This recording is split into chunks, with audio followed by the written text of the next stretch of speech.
Hey everyone, I'm Alec from Time Loop Games, and today we'll be looking at a quick gameplay overview of Heists in Hyperspace. Heists in Hyperspace is a game for 2 to 4 players that takes between 45 to 60 minutes. It's set in a bizarre universe with a wacky, diverse cast of characters from all kinds of different genres and settings. You play as the captain of your treasure hunting crew, with the goal of gathering renown by recruiting notorious mercenaries and heisting legendary treasures. The player with the most renown by the end of the game is the winner, and will leave behind a legacy throughout hyperspace for eons to come. During game setup, each player receives a captain card, a meeple, and an ambition card to start the game with. Depending on which captain you've received, you may also begin the game with additional resource tokens. The game takes place over 3 expeditions, each expedition consisting of 5 rounds, one for each column in the expedition area. In each round, players will take their turns in order of their meeples from top to bottom. On their turn, players take turns to move their meeples from one column onto the next, landing on an encounter card unoccupied by their opponents. If the card's face down, flip it over before placing your meeple on it.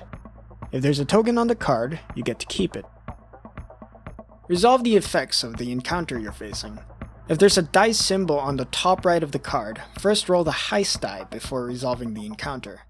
Most encounters will grant you resources, while some will give you the opportunity to exchange your resource tokens for even greater boons. But beware, a good number of encounters are risky, especially in the vault. Captains who get careless will find themselves in all sorts of unpleasant situations, so stay alert. If a specific dice roll is stated on any section of an encounter, skip that section unless it matches what you've rolled.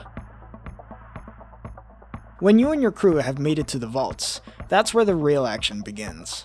After resolving a vault encounter card, you may take one of the 3 major actions: hiring a mercenary, marking a treasure, or heisting a treasure. Heisting treasure should be your primary goal, since they're your main source of renown. Keep in mind that you'll have to pay resource tokens to heist one, so keep a lookout for which resources the cards in the treasure pool need. As you gather crew members, go on heists, and find treasures, you'll gain cards with the exhaust symbol on them. These cards have special abilities that can be triggered for powerful effects, but only on your turn and while you're not resolving an encounter, unless the card says otherwise. To activate an exhaust ability, rotate it 90 degrees sideways to show its ability has been used. You cannot activate exhaust abilities for cards that have already been exhausted. When all players have reached the rightmost column and ended their turn, the expedition is over. If this was the first or second expedition, move all meeples back to the left of the expedition area in the same order they were in.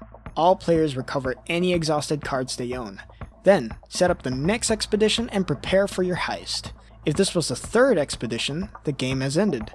After resolving any endgame effects on the vault card, players tally up the renown from the cards they have in play. The player with the most renown is the winner.